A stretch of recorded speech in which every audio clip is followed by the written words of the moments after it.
YouTube, what the crap's going on? Welcome to Rome Total War. Hailing back to the good old days, actually where my channel got started here, was actually with the Rome Total War online battle. It's almost unwatchable in terms of frame rates and graphics and video quality, but hey, you know, it's come a long ways over the years. I remember those early videos, actually getting started, just being proud that I even got something uploaded on YouTube.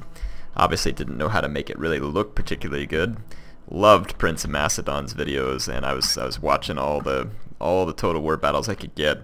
And then Clooney the Scourge was another commentator that if you all have not gone and watched his Rome Total War commentaries, to this day they are still very, very good, and I enjoy watching them a great deal. So if looking at, I think it's like Clooney the Scourge one. You'll see it if you type in Clooney the Scourge and like Rome Total War, there should be like a playlist out there, and it's got a whole bunch of these battles in it. You have to put up with the fact that they're older and it's not HD videos, but my goodness, it's worth it. The guy had a certain wit that was very enjoyable, and the battles were fun. And same thing with Prince of Macedon's old videos. Like it's just nostalgic, I guess. He still makes great videos, and you know, some of you don't agree, and that's fine. I can't make you agree. I still like his videos. He does a good job, and anyway, he's a fun guy. We've gotten to hang out a couple of times actually, or actually just once in person, but it was a good time. Anyway, let's take a look. So my opponent said that he is pretty new at Rome Total War, that he had just gotten the game. You can see here that I've got my men moving up. I hope it's not too... Almost seems like the sound's a little too quiet. Let's turn it up just a little. I want to make sure you all can hear it.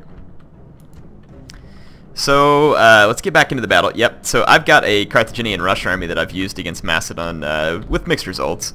Depends on how the Macedonian player plays it, but essentially Carthage has an infantry advantage over Macedon quite easily in Total War Rome. If you take your pikemen off of, or your Sacred Band spearmen off of, or their phalanx, if you take them off of guard mode, like here I was actually meaning to try and get to the flank of the royal pikemen, but accidentally snagged them.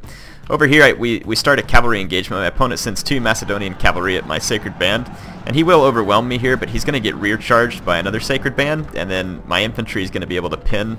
And I've taken my general, who is in a Sacred Band unit, and now gone into phalanx right next to his Macedonian cavalry, and they're going to get shredded like a wood chipper. And then my round shield fast-moving cavalry is for the explicit purpose of getting rid of Macedonian skirmishers. So this army is definitely meant to crush the Macedonian infantry quickly and decisively in combat, which my Sacred Band spearmen are completely capable of. Especially in this case, since it doesn't look like the royal pikemen got up to the gold upgrade. Now over here I did not get a proper charge, and the Macedonian cavalry is going to beat my my Carthaginian cav. And I have a Sacred Band unit here that's just kind of still standing in the wings still. But yeah, as you can see, his infantry gets just shredded in a head-on fight. And this is something that Rome 2, as much as I love that game, was never able to do. Phalanx on phalanx combat in this game was actually really cool. And you can see that here, they duke it out. And the guard mode feature was perfect. If you put guard mode on, your phalanx would stand there in a completely defensive formation. If you took it off, they would push forward with their spears in an aggressive fashion. Of course, the stats of the different units played into how successful they'd be. The other thing I really like, phalanx type units had slightly higher stats but were fewer in number, and the Macedonian pikeman type units had slightly lower stats but were greater in number. So you could actually spread your guys a little wider and keep them in enough ranks. My opponent's army gets crushed very quickly here, and a Rome 1 battle can be very quick in certain situations. This victorious Macedonian cavalry comes back and again gets a nice charge on my round shield cav here, which is no match for Macedonian cav and a bodyguard, but I have Sacred Band phalanx units nearby, and they're going to deal a lot of pain and suffering to the Macedonian cavalry. My opponent isn't really able to get away, and I have a Sacred Band coming in from the other side of the field that's going to get a nice charge and basically finish off the Macedonian cav here. And there is one Macedonian archer unit that's still out here, and that's the Macedonians' advantage over the Carthaginians. It's in skirmishing, and used properly it can be quite deadly. So usually a lot of times the good thing to do as the Macedonian is just to kind of have your phalanx be more of a holding force, and you really want to bring some archers that can make a Carthaginian army suffer. So if the Carthaginian rushes like me, you use your archers to cause pain to their cavalry very quickly, and then that'll help your own companions. And my opponent did not bring companions, he brought Macedonian cavalry, which I would recommend against. Go ahead and spend the money on companions. If I remember right, companions I think do slightly better on the charge versus the Macedonian cavalry, but versus the Carthaginian cav, but I think in prolonged combat the Sacred Band actually hold a bit of an advantage. If I remember right, I may not be right. But so the Carthaginian faction, though, very strong with infantry. The Carthaginian Sacred Band phalanx unit is equivalent to a Greek armored hoplite, lesser than a Spartan hoplite, but the Spartan hoplite's probably the only unit in the game that I can think of that would go head-to-head with the Carthaginian hoplite. Another phalanx unit that would go head-to-head with it and win. Definitely a Spartan hoplite would. An armored hoplite, it would be a very evenly matched fight since they're pretty much the same units.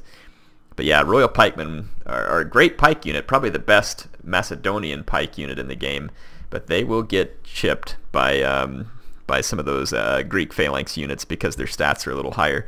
So it's something you have to be aware of in the game. So my opponent said he was new and he was hoping to learn, so I don't know if he's going to end up watching this video or not, but if you're looking to learn here, I think with the Macedonian, your strategy to split was fine, and it could potentially help you use like your archers and stuff.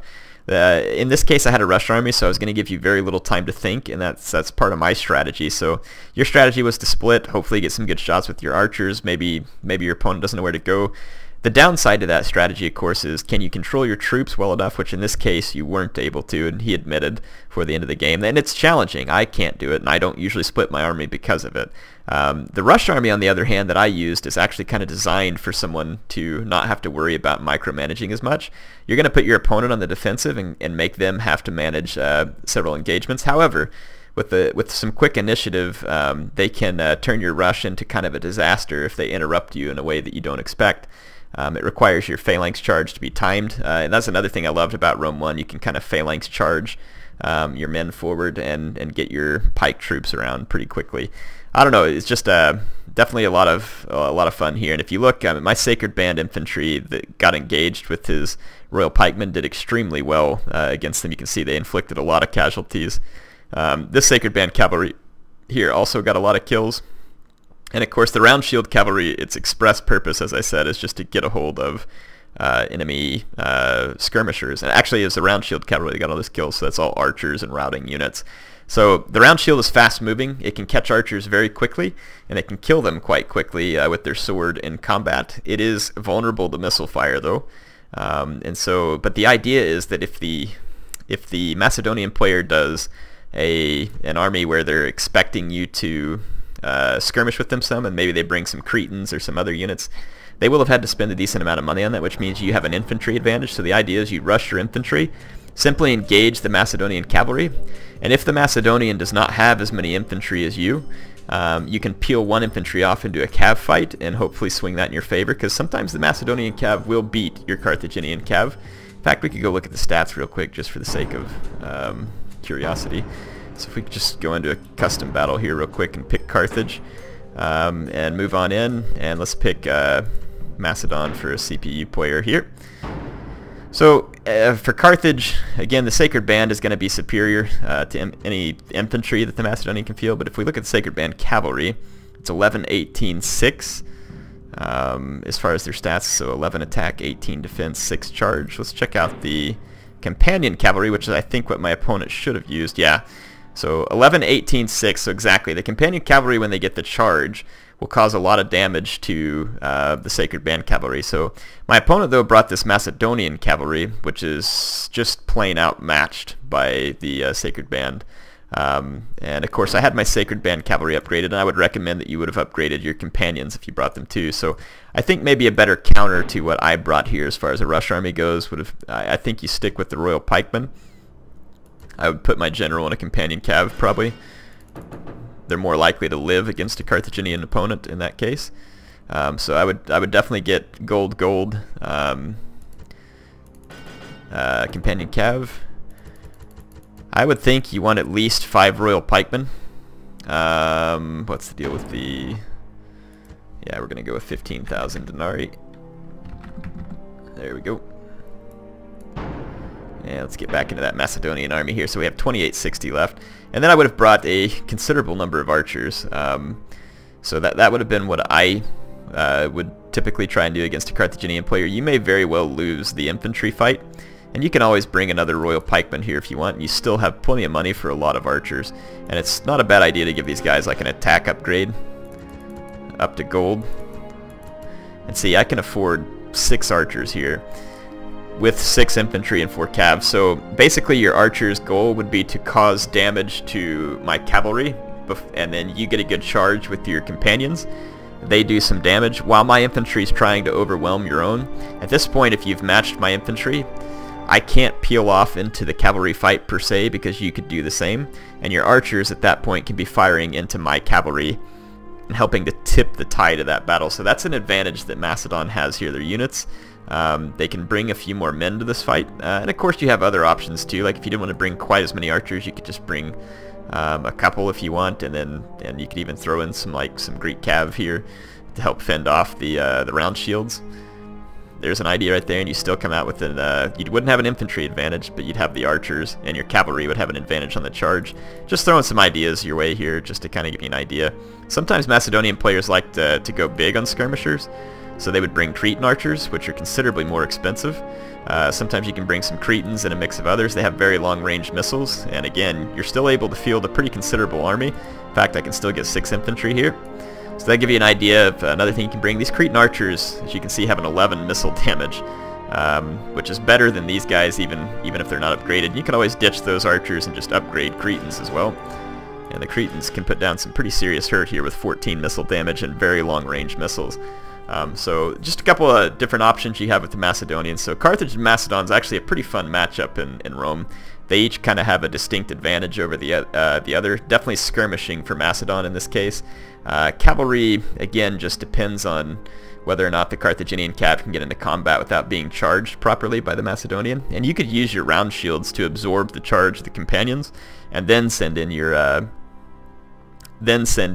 sacred band. But you'd have to be careful because the enemy archers might still be able to flip that in their favor. Anyway, I hope you all enjoyed this one. Hopefully those tips may help out my opponent there as you're learning a little more about the game. I would suggest that you kind of go watch some old YouTube videos that people make, get an idea about good builds and how to upgrade your units, and that will definitely get you on the right path. Hope you're enjoying Rome Total War. I know I do. Hope you all enjoyed this video. HeirofCarthage, signing out for now.